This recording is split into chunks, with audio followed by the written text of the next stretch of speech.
Did I request thee, Maker, from my clay to mold me man? Did I solicit thee from darkness to promote me? Ripped from the pages of Paradise Lost, John Milton, 1667, these are the words which grace the first page of Frankenstein, or the Modern Prometheus, by Mary Shelley. And such as in Shelley's masterpiece, a great epigraph can build curiosity and clue the reader in on what to look for in the story to come.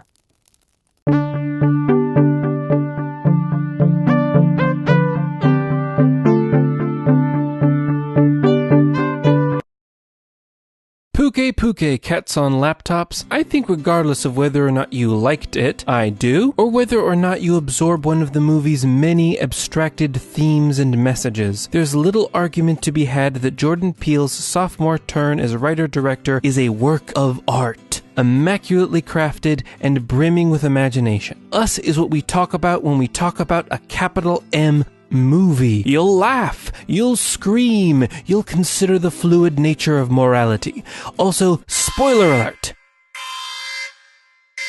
Focusing on an upper-middle-class black family led by the brilliant Lupita Nyong'o and Winston Duke that have to face off against dark versions of themselves when a red jumpsuit-wearing clone army threatens both our heroes and the world. Or at least America. Us is a crisp 2-hour motion picture that ebbs and flows in a perfect synchronized dance of horror and comedy. For every setup, a payoff. Where there is tension, there is release. And a dog jumping out of a mailbox worth of surprise. Peele moves between convention and subversion so effortlessly that I truly had no idea who would live or die or where this crazy boat ride was taking me. Albeit with two little exceptions. Oos takes a fair amount of time to ground its world in likable, believable characters. From the first time we see Nyong'o's charming family, it's already a vividly drawn delight. Then the central premise of murderous doppelgangers is introduced, via one of the sharpest and most efficiently paced home invasion sequences in all of cinema. And I'm not even a fan of the genre, but this was edge-of-your-seat stuff. I have a crease in my butt for how edge-of-the-seat I was, but I digress. None of this is in the script, so I'm going to cut it. I don't know how to transition now. I think there's been a lot of discourse about how Us presents its themes and social critiques. More accurately, there's been a lot of confusion. I've heard professional critics, talkers, and randos alike lament the lack of a clear message running through Us. Comparisons to Get Out swarm like so many bees, hungry to lose their butts. Many are saying that because Us does not build its premise around a central social issue like racism in Get Out's case, that it has less inherent value as an artistic work. And I just don't agree. With a lot of that, actually. First, the value of a work of fiction is not based only on what it says about our modern world and its many, many suffocating problems. I think art has inherent value as an act of creativity, and as such, everything is art that is intended to be so, from a Dostoevsky novel to a Transformers movie. I might not like them, but that doesn't change the fact that it took someone to write, animate, act in, edit, and release that movie. Therefore, is art. It's very simple. And second, Us is actually quite deep and has a lot to say about both general topics of identity and specific problems like class and race. When the film's protagonist Adelaide asks her disturbed mirror self, "Who are you people?" she gets a pointed, purposeful response. We're Americans. Especially taken alongside the big twist at the end of the movie, that Adelaide is in fact a tethered, who swapped places with her surface counterpart, locking her in the tunnels beneath America to build a new life. It's this Shyamalan twist that at first seems gratuitous but actually brings home the movie's most prominent theme, that it's our circumstances that mold us, not our birth. Red, the original surface girl who became a tethered once Adelaide locked her away, could have easily thrived on the surface as Adelaide did in her stead. And similarly, Adelaide, born to a dark world of homunculi, gutturally mimicking the actions of people they can't even see, was able to live a complete, full, and happy life given just a therapist and dance. The power of dance solves most problems. This is one thing I've learned in my cold, shallow life. But even with the multitudes of complexity brimming beneath the surface, most of which has been discussed by brains far wrinklier than mine, Us could easily be read, no, demands to be read, as a literal story. This brings us back to our old friend epigraphs.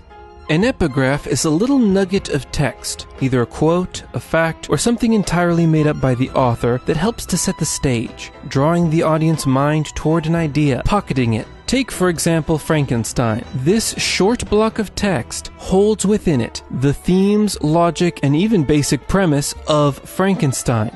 Epigraphs are powerful things. They are the front door to your story. They help set the tone. And what epigraph does Peele choose for his story? Is it some quote about fate? The meaning of our humanity? Some truths we hold to be self-evident? No, it's about tunnels. And it hauntingly asks the audience to imagine what could be down there, somewhere beneath our feet.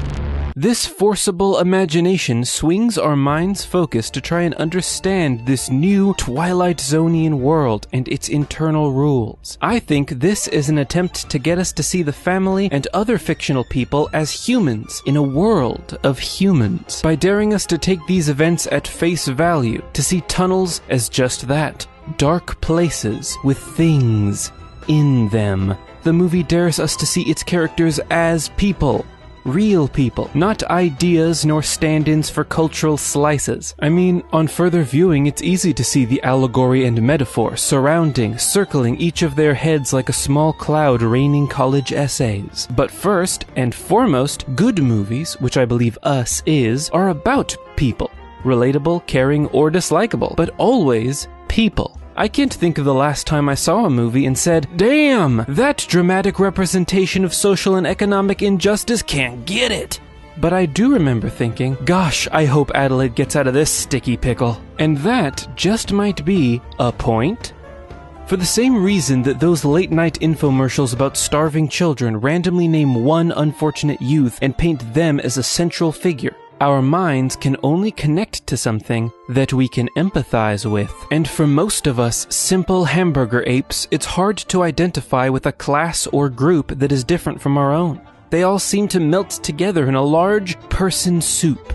And no single person has ever empathized with a bowl of soup. Us's take on social issues could be viewed as Peele giving a name, a wardrobe, to that soup, that a single pea taken from the soup and put into a sandwich might just grow up to become a sandwich of its own. And in this way our heads are grabbed firmly and pushed into the thick pudding of mystery. And as that mystery unveils, so too does the pudding get ate. Oh, I've lost it. Ooh, no. Ooh, no, my brain. Makeup Pig? Are you okay? You don't seem okay. Can you give me some words? Have you ever seen a grain of sand? Yes. No. Have you ever seen a grain of sand? Don't you see, Mr. Octopus? He's doing it! He's really doing it! He's positing his thesis through action. It needs no point. It is a question without an answer, rhyme without reason, music without lyrics, poem without prose.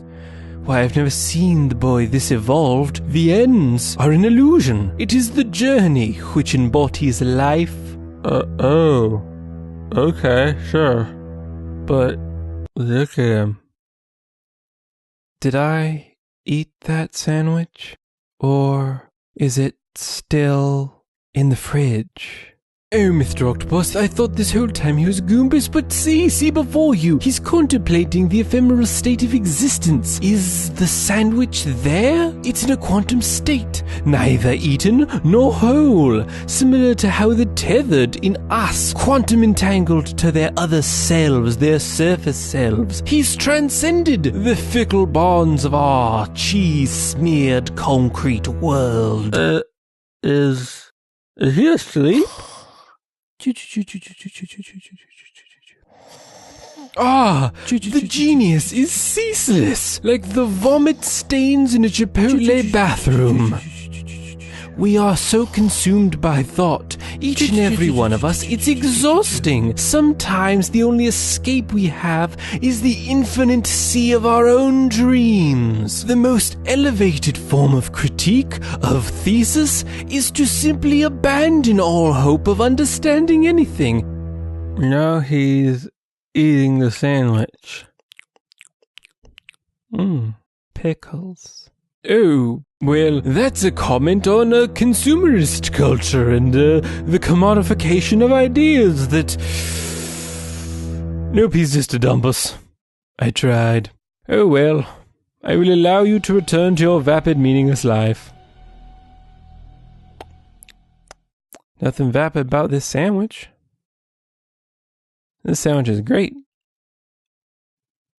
This sandwich gets it. Were you gonna anything else, or? This sandwich gets it. If you catch my meaning. I think I know what you mean, but I don't want you to. This sandwich has sex with other sandwiches. And together they birth sliders. That's how sliders get made. Sliders are the babies of two sandwiches that made love. World vacancy coming back here was a horrible mistake.